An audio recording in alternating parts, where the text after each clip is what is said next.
Well, after all those beautiful vegetables come up in the garden, many folks might wonder, now what? But the Earth Eats book features a lot of tasty recipes that are quick and easy and make good use of those veggies. So, Annie, how did you choose the recipes that went into the book? Well, first of all, I spoke with the chefs because they're the experts, right? Chefs like Seth Elgar here of No Coast Reserve. And really what we wanted to try to do in the book is give you recipes that are easy and they're quick, they're gonna be delicious, and they're maybe a gateway to doing some more difficult recipes down the road. So I think what we've got today is a pretty good example of that. Yeah, Seth, what are we making today? We're making taqueria pickles. What are taqueria pickles? So traditionally in more authentic Mexican style taquerias, you're given a pickled side.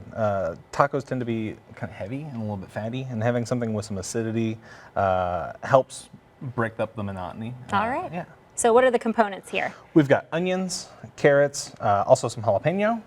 We make a brine with sliced garlic, bay leaves, black peppercorns, and Mexican oregano.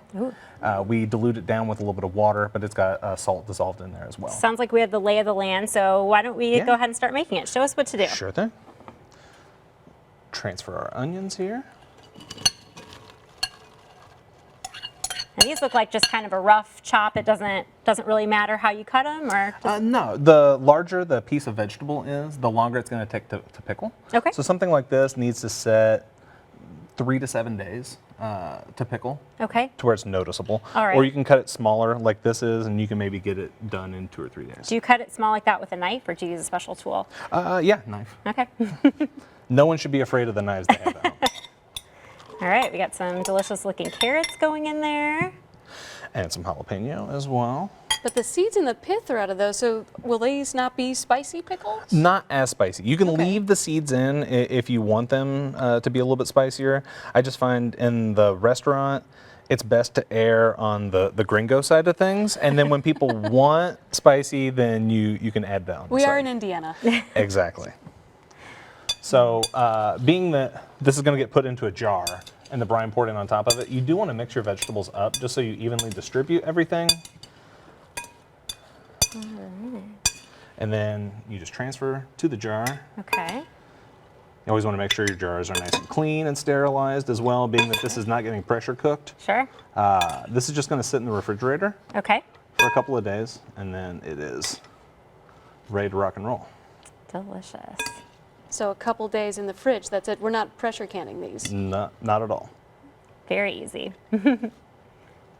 All right. So you fill it all the way up to the top. Yeah, just under the neck of the jar. All right. And then if you've got a strainer at home, you can strain this brine as well. What's in this brine? Sliced garlic, black peppercorns. There's also Mexican oregano and salt dissolved in there also. All right. The recipe calls for the infusion for about an hour, just so you get the flavors in the vinegar. I see. Okay. Looks good. So there must be a ton of flavor in that brine. Oh, yes. And then we seal our jar, and into the fridge it goes. Do you have to shake it or agitate it or anything like that? Every couple of days. I always mess with them a little bit, but I don't think there's really any call for it. I think it's more busybody. Okay. OCD. And could you put these pickles on any sort of taco, or is there a certain protein they work with? Oh, they work with everything. On the east side at our original location, we used to do grilled fish tacos with this. I make this at home and serve it up with grilled steak. Doesn't matter. If it's Mexican or Hispanic at all in theme, this is going to work. All right. Well, while we've got you here, I have to ask you, what are some of your favorite tips for using seasonal ingredients? I think you can't be afraid. Okay. You go to the farmer's market or you get your CSA share in, be bold. Look up if you need help on a recipe, go to the Earth Eats cookbook or any other number of wonderful online resources. Just find someone who knows what they're doing with the ingredient and go for it. Be bold. I like that.